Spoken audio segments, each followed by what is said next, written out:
He has a manufacturing facility up in Utah that's 10 acres. Can you imagine 10 acres, how many football fields? And you don't walk in and see one piece of stainless steel. It's absolutely stainless steel from wall to wall. And he makes billions of dollars worth of products for other companies and billions of dollars worth of products for some of those 3,190 other companies. But he comes to us and says, my dream and my heart. He missed a call this morning. He was on the phone with Belinda Bond, 76-year-old. I think she's doing a book, Rich Mom, Poor Mom, or whatever, but her rich mom, Jewish mom, Harriet, Tom, she was more concerned about her MS or her problems this morning. Tom was spending time with a 76-year-old woman on the phone this morning. Give him that's your say who we have. Give him a round of applause. Everybody stand up and welcome our partner, Tom Mower Sr.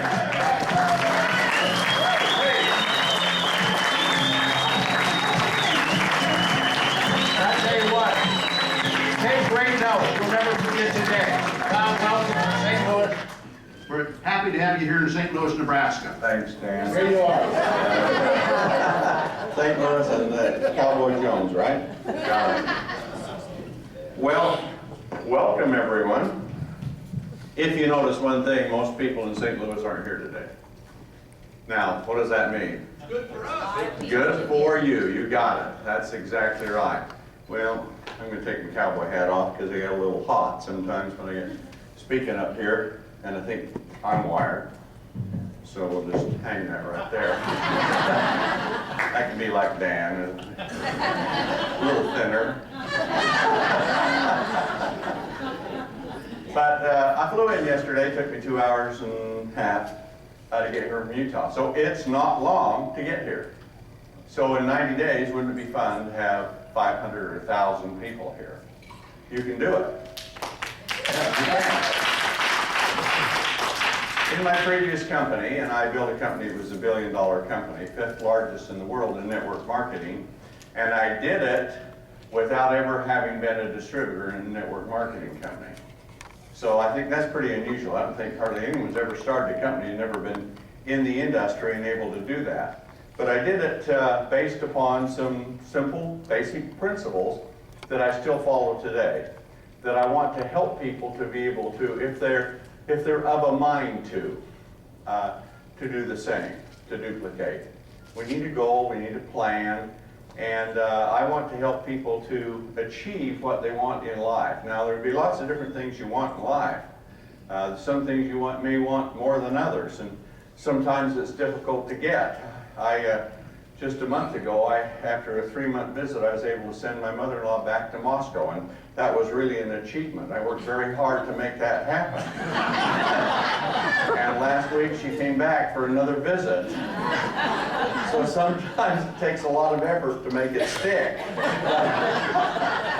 But anyway, with this business, I looked at myself, and I grew up in Utah in a little mountain valley, and we lived out in a slab-side house. I don't know if you know what slab-side is, but when they cut a log, you know, there's the bark and the logs around, you have to cut it square. So the first cut's the slab, and they throw it in the slab pile.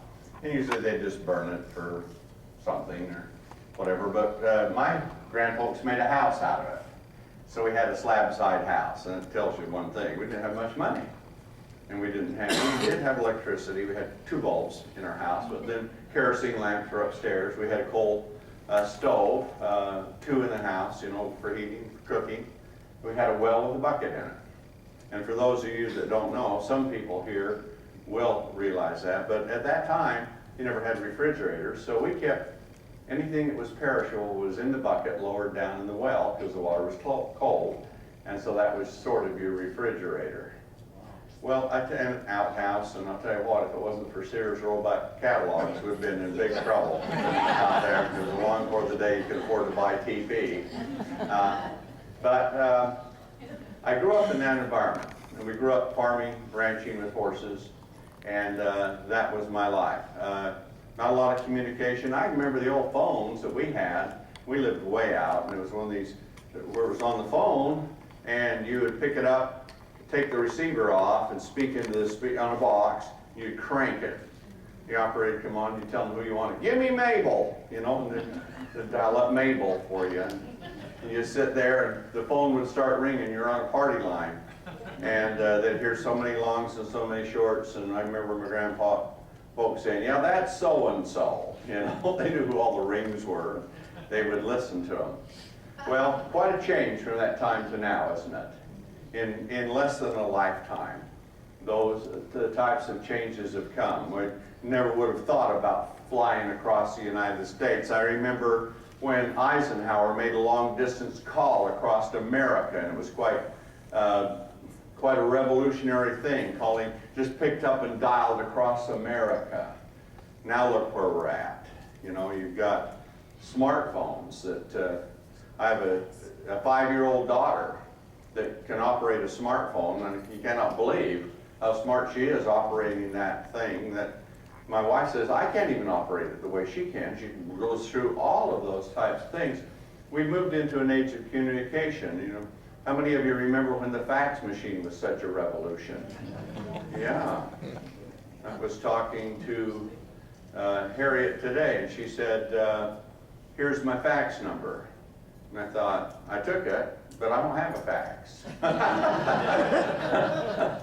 Because it's old communication, isn't it? I guess we fax a few things around, but it's hard. I remember when the fax came, and I could write out a message and run it through and then pick it up in Australia. Wow! What even in my own handwriting, that was something else. And so, you see, and then remember, I remember when we got voice messaging on the office phone, and you could leave a message or get one, and that's so extraordinary. And I remember I started calling up, some of you may know Beverly in her office, and I called her on voice message, Beverly, this is the devil calling. Scared the living crap out of her. She had never had a voice message before, and the first one she got was from the devil. But it was an evolutionary process. And then somebody came up with a three-way call, and holy cow, three-way calling. What could you do with that? A new world was born. And then people started buying lists and doing mass mail-outs and things like that. And then from out of nowhere comes the internet. We look at the internet. I remember when the internet came, I said, you know what? I'm not going to bother with that. I don't want to get involved in all that crap.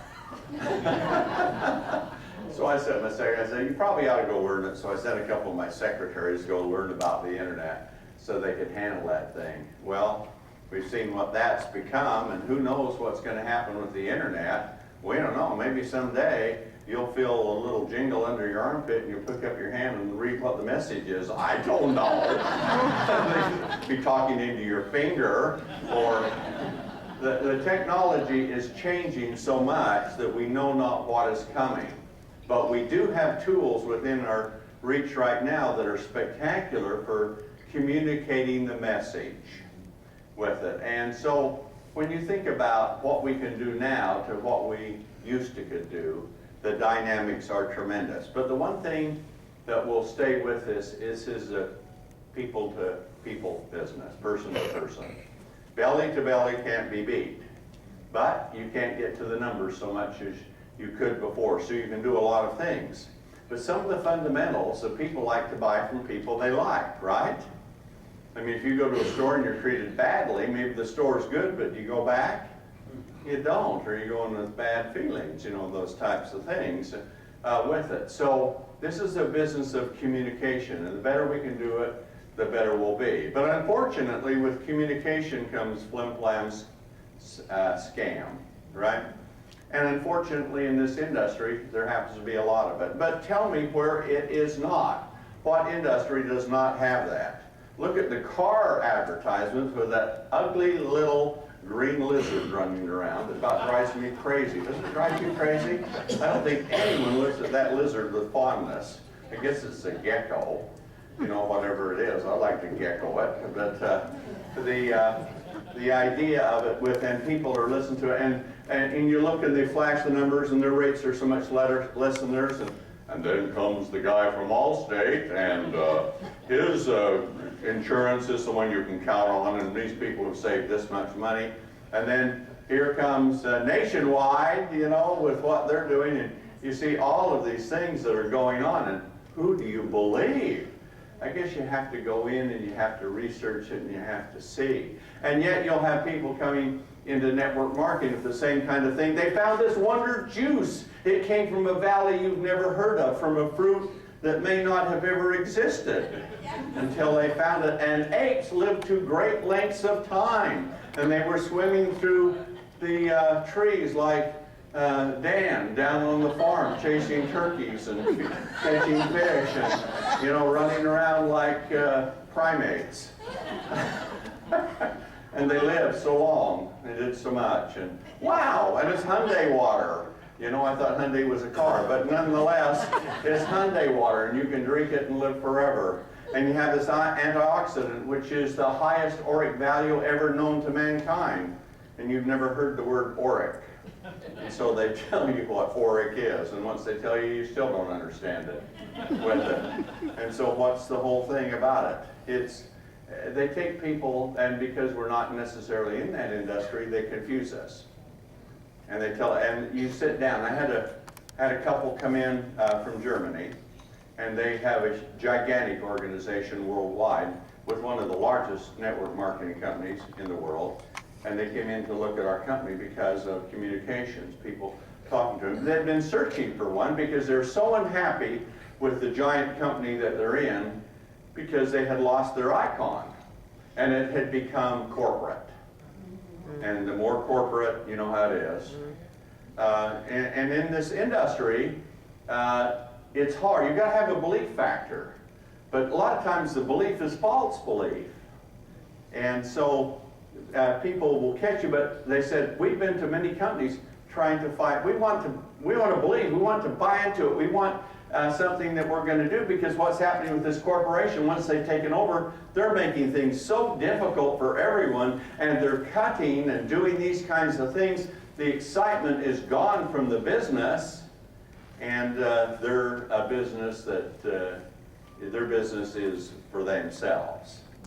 And so they said, we've gone to a lot of network marketing companies looking around, and as they sat there with me, they said, you are the only company that we sat down and went through that has talked about products.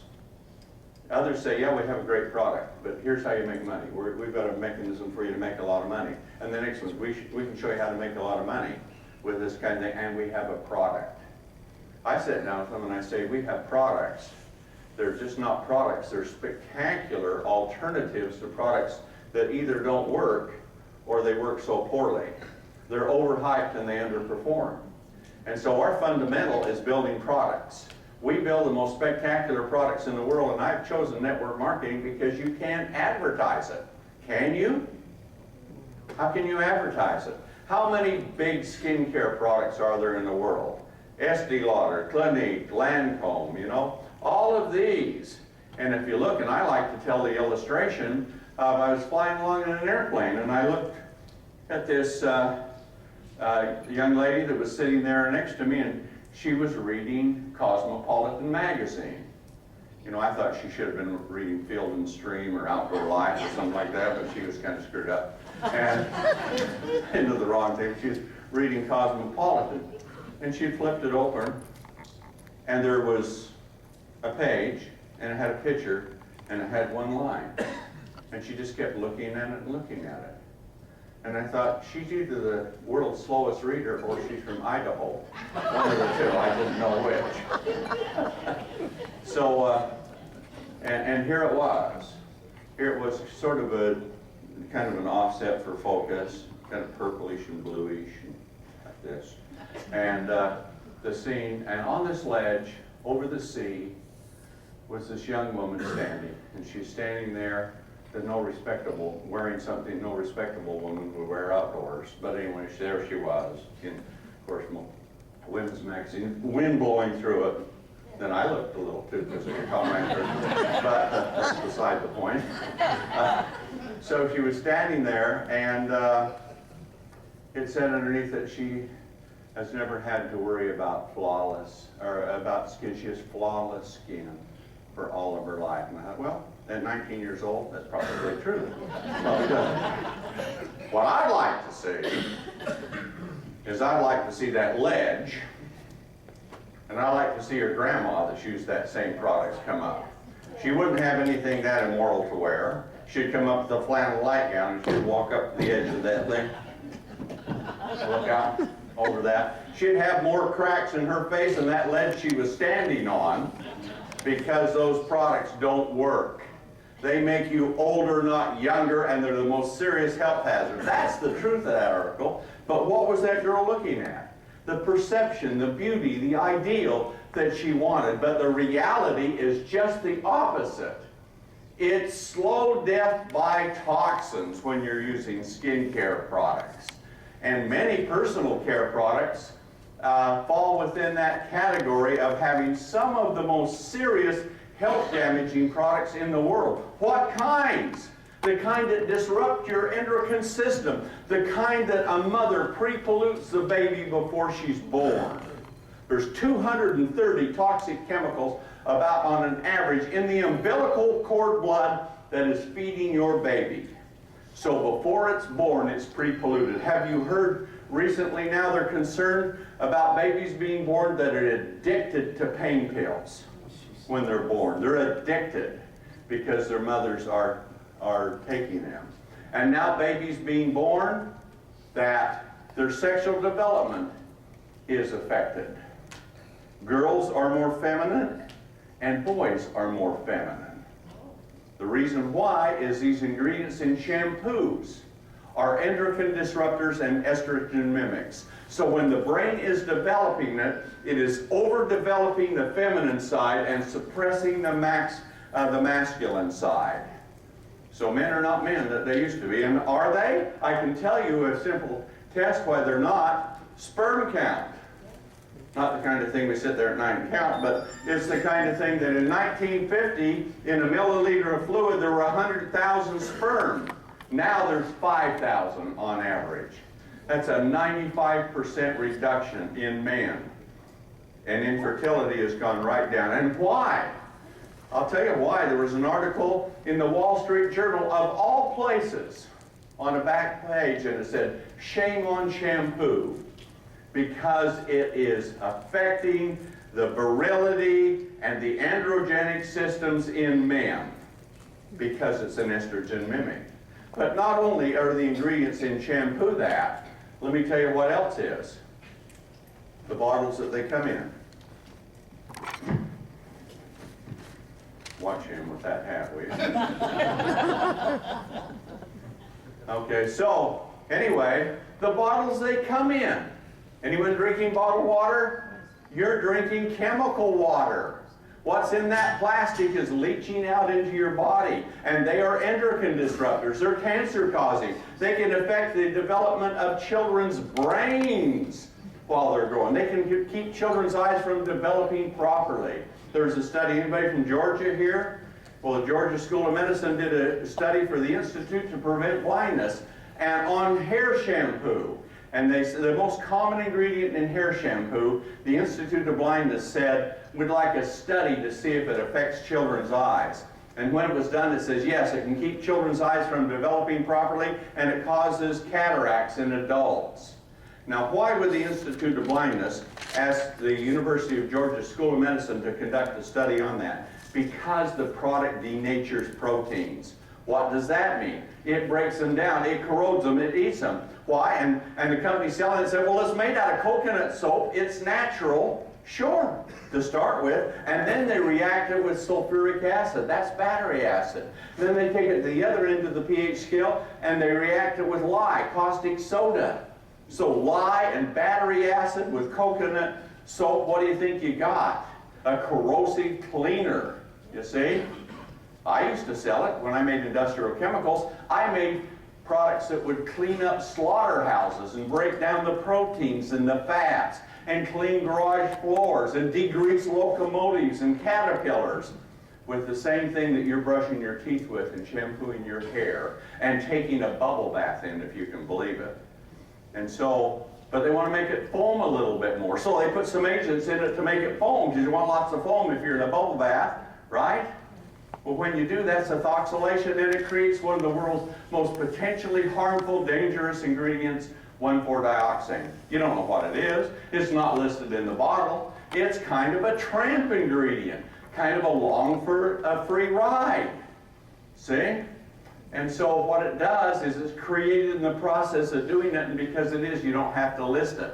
But it's the ingredient they're so worried about that's in Agent Orange, where all the Vietnam vets are getting cancer. And when you have a bubble bath, you're having a cancer bath. And of course, most men don't have bubble baths, but women do. And so what does it do? It overdrives the estrogenic receptors in your body. And it's 400 times more stimulatory than estrogen. And so if you develop a breast cancer, it drives breast cancer like crazy. And they just did a study and they found out in breast cancer cells, 94% of them have parabens in it, and that's a preservative used in most cosmetics, but 100% have got dioxane in them. And that comes only sources, personal care products that you're having, that you're using. How does that? Does this sound like a nutritional show or a show for you, a presentation for you to make money, or does it sound like the chamber of horrors? And yet your bathroom, if you don't smoke, is the most toxic environment you're into every single day. You put more products into your body that are harmful from the bathroom than you do through the rest of the day. All the food you eat, air you breathe, water you drink, or anything does not even begin to come close to the toxic overload that you get from products in your bathroom.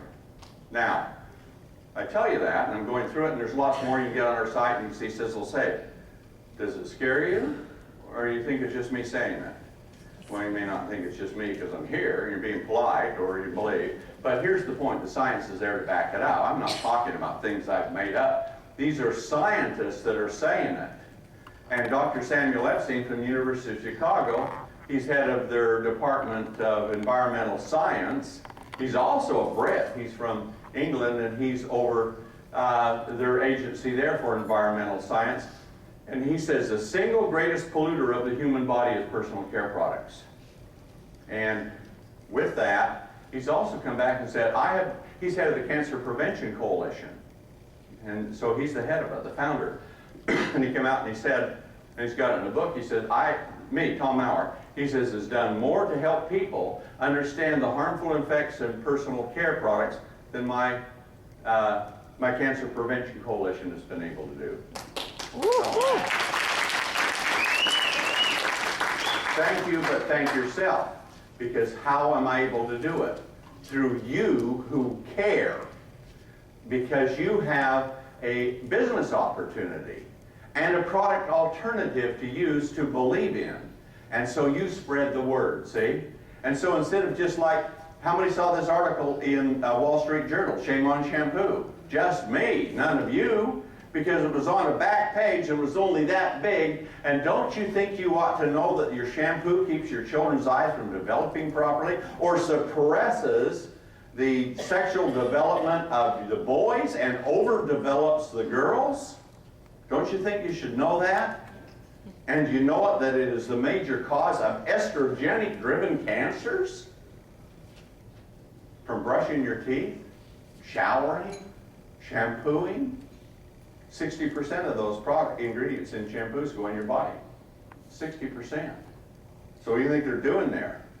Good or bad? So anyway, I tell you that because here's the point. What's the first rule of medicine? Do no harm. Okay? In selling, there's three things to know in selling. We're selling, okay?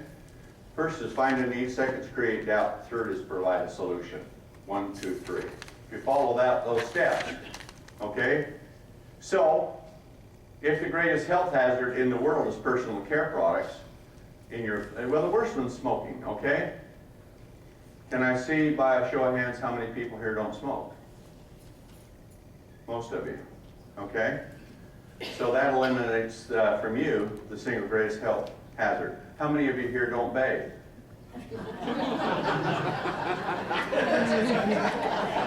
Don't shampoo. Don't brush your teeth or tooth. Okay? See? Just can.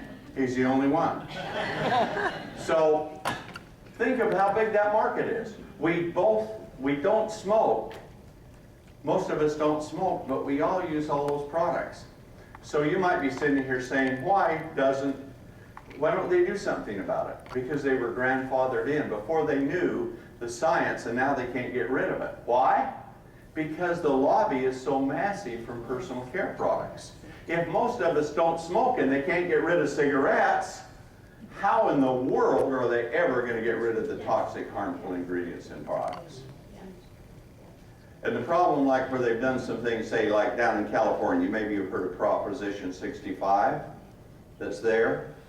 Proposition 65 is California's way of addressing harmful ingredients. And in doing so, what they've done is they've created a huge track for lawsuits.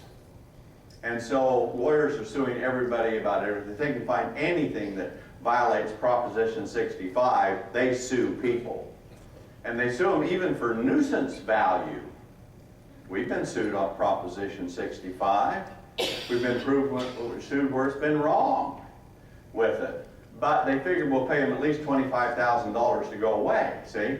So they just crank money. So here's my point. So what do we do when government regulates? Well, for a lot of things, it just does so much damage, doesn't it? I don't care if you're Republican, Democrat, Libertarian, Independent, whatever it else. Government does a poor job of governing, don't they? Amen. And they're self-serving, and they're sucking us dry and feeding off us. And then things come along, and I mean, you can look at the economic crisis that we're in today. Where did it start from? Well, I tell you where it started from. The thing that happened, it started back in the Clinton era with the Republican Congress. How was that for an oxymoron, you know? And they created this thing so they could do more housing, make housing more affordable. But then along the way, somebody took a look at it from the business world and, ooh, here is a big crack we can get through, and we can overprice houses and sell them to people with low financing, and then when it gets to a certain point, it jumps up, and the value of the house is here, and the loan is here. And in the meantime, we bundled bad mortgages together, made a fortune selling it out, and the bubble went up until it burst. So who's to blame? Republican Congress, Clinton, Bush, Obama, government. That's the answer. Government's to blame. Say with it. Now we need some things to protect us from some things, but we don't need all of that crap. We certainly don't need all the waste, right? If you're giving your child $1,000 a week as an allowance, do you think that's a little stupid? That's going to finance or help you with your home and your finances? Of course it's not. And what we're doing is we're giving away money where we're not getting anything in return. So here comes the big economic crisis, and what happens? Huge number of jobs lost, okay? And right there at first, and what kind of jobs were lost? Jobs that were really building, construction, industry, things like that. And most of those jobs were lost by men. So that came right at the end, towards the end of the Bush era, didn't it? But it hasn't gotten better, has it? I saw this morning that the actual unemployment rate with those that have given up now is 15%. I mean, it's 8.1 on the, that's how many people are trying to get a job, and they figure 7% has given up. So we've actually, in reality, we've got a 15% unemployment. And how are we going to get that back? Transferring wealth from a class that earns and makes to one that doesn't or won't? That doesn't make sense, does it? The best way to do it is to make money and pay taxes on it, don't you think? I like paying lots of taxes if I'm making lots of money. See? That's kind of a pleasant thing. You don't like paying taxes, but it's certainly nice to have money to pay taxes on, isn't it? And so here we're sitting, but I'll tell you what's really hurt now that hurts me. Well, I'm a guy, and so guys, we can sort of take it, you know, and do it. But now, the last 3 years, 92% of the job loss has been women in the last 3 years. And what are women? Well, I'll tell you what they are. They're the backbone of society. Men can get out there, and we lost those jobs. Men lost the jobs, you know, in construction, building, those types of things, those heavy-duty jobs. But now we're losing the infrastructure. And mothers, and wives, and women, single mothers, all of that kind of thing now are really hurting. And you know what? That puts an unfair burden on them. I remember when you used to open the door for a lady. Remember that? I think you still should. If you don't remember it, you better get back practicing. Treat a lady like a lady. And you know what? She probably will act like a lady. But now, see, I was just... we get a lot of that. It isn't that way anymore, isn't it? And so we need to respect the sexes, and what is our role to help those people that are, I think, that are willing to help themselves, or those that can't help themselves. That's how I feel. And how much better can we do it than helping women? And that's one of the, and of course, helping men too, you guys. I mean, but you know what? We're a little more gregarious in going out. But when you think about whatever you are, like what Abraham Lincoln said best, he said, everything everything I've done, everything I am, everything I hope to be, I owe to my angel mother. I could say the same thing. Wasn't Dad. I mean, he worked hard, but Mom made me what I am, you know. Women build the quality of life. Men can build some of the quantity, of course, with that, but the quality comes from women and caring. So Mother's Day is coming up. It's a great day to give tribute to women and to mothers, but they are the backbone of what makes life worth living. And to see that now the economy turning to where it is now taking them out of the equation, and who do mothers, or who do women really serve? Mostly others, don't they? The old saying, and I'm talking about buckets and wells and not electricity and Sears Roebuck catalogs, but the saying used to be, a man can work from sun to sun, but a woman's work is never done. Don't you see that? Take care of, you do, with children. But sometimes we lose value, or lose perspective of the things that are really of value. But individually we can't do much, but collectively we can do a lot, but we have to have a track to run on. And so if we can't depend on what's going on with government, if you can't count on your future with a company, there was a saying, as General Motors goes, so goes the nation. Okay, you heard that one. Well, they went bankrupt. Now they got a big debt. They owe the country $50 billion, you know, with it. Why? Because they're making overpriced cars. Really overpriced, and underperforming cars. And that's why the Japanese got the market. They came with a cheaper car, but made better, you know, without it. Now I'm zinging around with this thing. We're talking about products, but I'm getting to a point.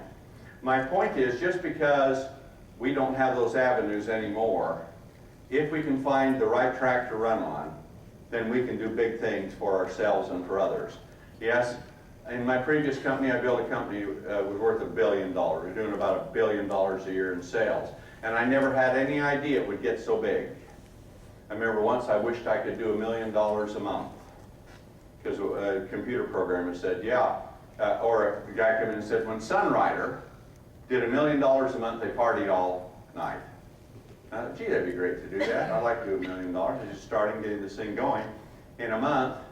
And when we did $1 million a month, I found out about it 6 months after the fact. I missed my party. But we were growing so fast. So I looked at this thing, and at the end, I was doing $1 million in the company in an hour or two. See? And that was the way it came. So where I was hoping to make $1 million in a month, I made it in an hour, a good hour, or something like that. So why I tell you this is so that your vision might not be what you're able to achieve. It could be a lot more, because we have the dynamics of numbers working for us. And that's what network marketing is. It is smart math, okay? And you think about smart math. J. Paul Getty said it best, I'd sooner have 100% or 1% of 100 people than 100% of me. And that's how this works. But you can have 100% of thousands, even tens of thousands. My previous company, I estimated we created perhaps 1,000 millionaires. That was pretty good. Because between them and people just coming in, there were a lot that made life-changing money, say, with it. It's not the 1,000 millionaires, that's just sort of the advertising.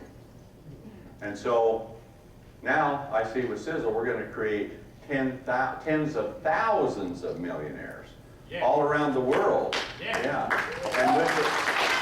And with the new communication, you can go to bed at night and you can have an army get up on the other side of the world and go to work for you. You sleep better that way, can't you? That's what you can have. So my mission is three things: to create health, wealth, and happiness. And there's three famous Chinese figures, and you'll see them all the time. You may not identify with them. Three figures always, again, they stand for health, wealth, and happiness. And they say if you have those three factors in your life, you have got what you need to have a good life. That doesn't mean that money buys happiness, but the lack of it creates a lot of unhappiness. So let's make money, okay? And let's make some real money. Yeah. So as I made my money, I decided I want to share the wealth. Only I want to share it with people that will do it. So if you want to make life-changing income, you can do it with us, because I'm paying twice what other companies pay out, or maybe almost up to 3 times. Why? Because I built a giant company, and when I sold it, and I only sold it because of a divorce, and I had a partner that was an unwilling partner in marriage and business. I didn't think it'd get worse, but it did. So I had to sell the company. So I did, but I took $100 million to build the plant, put about another $50 million in the company to expand it out, and it came right here from my pocket. I didn't borrow it. I have no debt. I have no partners, other than my son Tom Jr. No shareholders, no dividends, no rent. We own everything that we do. And if you take a given formulation, I can produce it cheaper than anyone else in the world can for the same formula, because I have the lowest cost. And so that leads us in the product. So if I can produce the most inexpensive product, because I have no rent, no loans, no overhead, none of that, and I don't have to freight a finished good product into me, I can take that money and I can put it into a product that is spectacular beyond anything else in the world if I choose to do it. Or I can keep it like most other companies do, and they do the same old, and say they have the best, but it's really not any different in essence than another company is. There's a famous author that came out, and he was talking about one of the very big companies. Procter & Gamble bought out Noxel Cosmetics. I believe it was Noxel, but it might have been another. But here's what he said. His name is Colin. He said, they're in for a big culture shock. The title of his article is Culture Shock. He said that they make Tide, and it gets clothes cleaner. And they make Dawn dishwashing detergent, and it takes the grease away from dishes. But in cosmetics, in personal care products, the results are different. What he said, in reality, the benefits from cosmetic products are psychic rather than rational.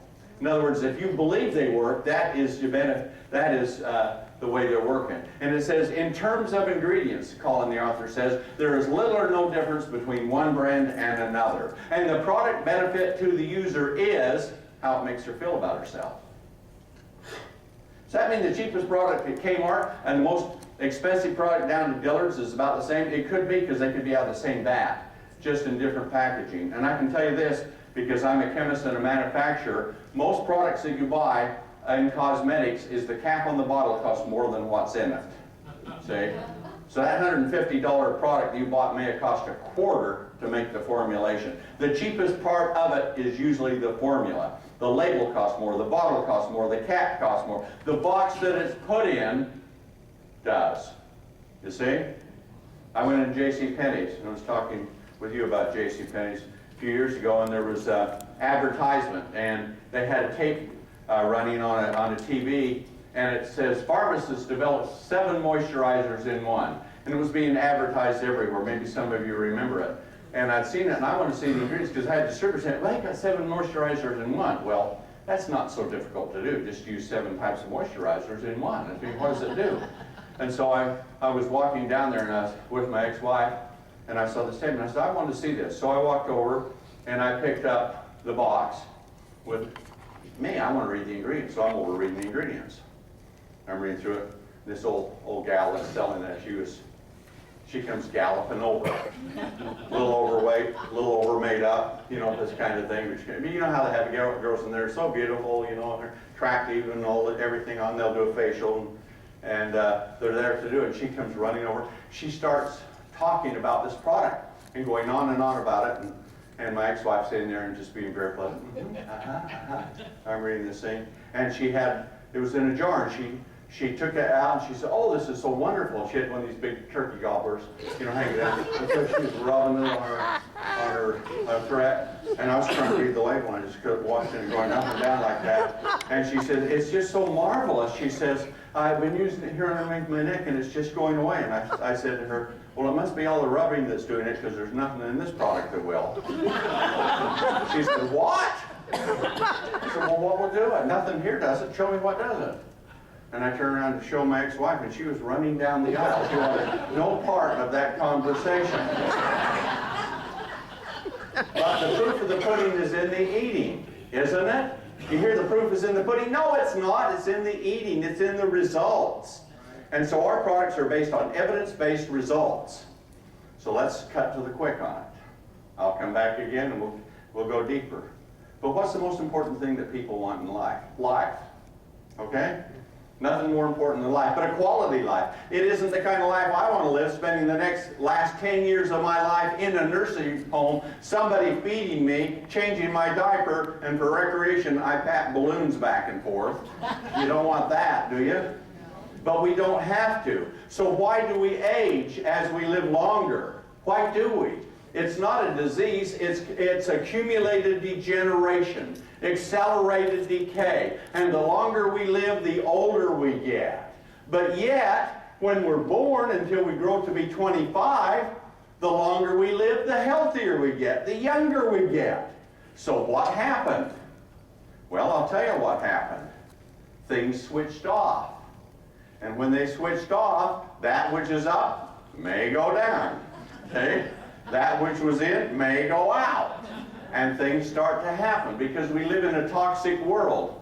So what can we do about it? What took you from being born to age 25, where you were in the best shape of your life, to where you hit 75 and they slam you in a nursing home or a coffin, whichever one you got to first, and there you are. And you spend all the wealth that you have accumulated to try and save you or make those last years, and the money that you should be giving to your children when you pass on, or the money that you should be spending to live the kind of lifestyle you want, is gone to the medical field, isn't it? Yeah. Because they only treat symptoms, and aging is not a disease. But if it's not a disease, what can we do? Aubrey de Grey, the world's leading scientist, said aging is 90% environment, 10% genetics. If it is, voila, we can do something about environment. Stop smoking. See, you can do something about environment with that. Stop using toxic products in your personal care, right? Those types of things. So eat better foods. Get rid of some of these things. Can you eat organic? Yeah, maybe you can. But what's the problem with organic? Lots of nutrients, no pesticides, no insecticides, no herbicides, lots of parasites. How's that grab you? Eat sushi? Anyone like sushi? Oh, you can get a parasite. There are people that have died from sushi because the parasites can grow so fast within them. Fish is one of the most highly contaminated parasitic foods in the world. Soy is the most chemically contaminated product in the world, because they spray so much on it. But if you get organic soy, guess what you got? You've got a product that affects your health so badly because it's so overpowering in estrogen, and estrogen mimics and keeps your body from absorbing nutrients and causes cancer. All of that. If you doubt me, go look at a company selling soy and they tell you all the good things. But go to the internet and put the dangers of soy. Put the dark side of soy in and see what comes up from people who don't have a dog in the fight. You see, scientists, and they'll say, this is bad for you, and here's all the things it does and damages to your body. And yet, guess what they have now for baby formula? Soy-based. Baby food, soy added to it. And yet it has so many harmful ingredients in it. And so is it a wonder that we have so many diseases? Cancer used to be a rare disease 100 years ago. It was 1 in 80. Now it's 1 in 2.5. And the American Cancer Society says by the year 2050, every person born on earth will get cancer in their lifetime. Is that fast enough for you? See? I have to talk sometimes at the speed that women relate with guys, so you just have to catch a word now and then. But I've got this down, so I got my story down cold and I can deliver it hot. All right? So we have a great force here, don't we? To do things, to communicate, if you believe. But I don't want you to believe because the money is so good, okay? And opportunity is so great. I mean, those things are great. That's the wealth, healthy, wealthy, happy. All right? But I want you to believe because it's true, it's real. If they can take the heart out of a baboon and put it in a baby and the baby lives, do you think they can do something about a wrinkle? You know? Does that make sense? They can. I can tell you lots of other stories, but I want to get the product. So, okay, so let's talk about life, about living life, about not growing older. How many of you want to grow older? You want to grow older? Okay, you want to grow older gracefully. All right, well, that's growing older gracefully is pretty nice. If I could grow older gracefully, I mean, I'd be happy. How many of you want to grow old the way that most people grow old? You don't, do you? How about if you don't grow old? Is that a better idea? Okay, we can do that easy. How about if you grow young? Is that not the best of them all? Okay, that's what we're going to talk about today is growing younger. You don't have to grow older. You can now grow younger. I mean, if you live longer and you grow older, why don't you live longer and grow younger? Is that possibility there? And what I'm talking about is the very things that grew you from conception to age 25, we can reinstigate most of those back into your body again. Science has evolved to the point of where it is. And we're talking about major breakthroughs in just the last few years. And so I've got a tape here I'm going to show you from a physicist right now, which is, you'll recognize him. He's a Japanese guy. He's all over on programs for science, the universe, and all this. And he's probably the most authoritative physicist in the world. And he's talking about the breakthroughs now that have come on. But this is a couple of years old, so you're going to see my narrative underneath it, because this is what's changed, which he's just done in the last year. The headlines. However, I think we have to put it into perspective. It is not the fountain of youth. However, it is a significant breakthrough. We have to put it into a much larger perspective.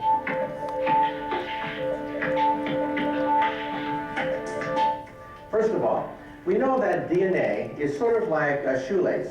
It has plastic tips at the end. Every time a cell reproduces, the tips get shorter and shorter and shorter until finally they fray. And you know that your shoelace without the plastic tips will simply fall apart. That's what happens inside a cell. A cell, for example, your skin cell, will divide about 60 times. That's called the Hayflick limit. Then the cell goes into senescence and eventually dies. So in some sense, every cell has a biological clock. It is doomed to die after about 60 reproductions. However, telomerase can eliminate some of the contraction of the chromosomes, and the chromosomes can maintain their length.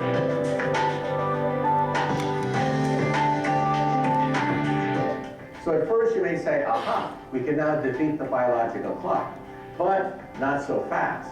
First of all, cancer cells also use telomerase. Cancer cells are immortal. Cancer cells are immortal, and that's precisely why they kill you. Why are cancer cells so dangerous? Because they are immortal. They grow, and they grow, and they grow until they take over huge chunks of your body, meaning that your bodily functions cannot be performed, and you die. So we have to make sure that when you hit ordinary cells with telomerase, that you don't also trigger cancer in the process.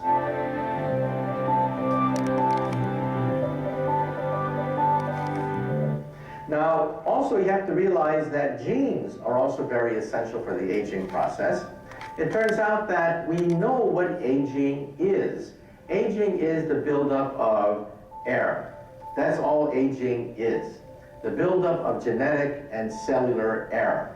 As cells begin to age, they begin to get sluggish because genetic mistakes start to build up. Now, cells, however, have a repair mechanism. They can repair damage to their cells. Otherwise, we would all basically rot very soon after birth. However, even the repair mechanisms eventually get gummed up, and then the cell really starts to get old as a consequence. So then the question is, can you accelerate cell repair?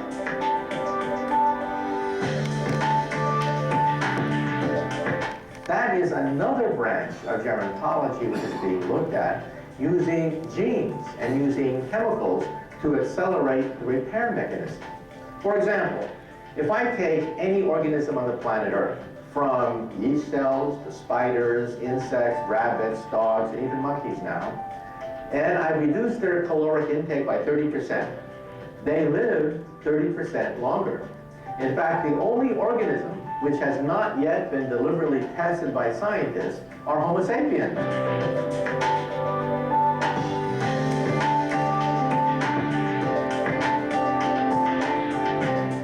All the other species obey this basic rule. You starve them to death, they live longer. This is independent of telomerase. This is a function of the wear and tear that we have on the cells. And this is the only known way of actually deliberately extending the lifespan of any organisms almost at will. Now, what we want is a genetic way of mimicking this mechanism without having to starve yourself. Because how many people do you know would be willing to starve themselves in order to live 30% longer? Not too many. So then the question is, are there genes that control this process? And the answer is apparently yes. There's something called the sirtuin genes, SIR2 being the most prominent of them. They in turn stimulate certain enzymes, among them resveratrol, which is found in red wine, for example. So this does not mean that drinking red wine or taking telomerase is the fountain of youth. I don't think that anyone has a fountain of youth yet.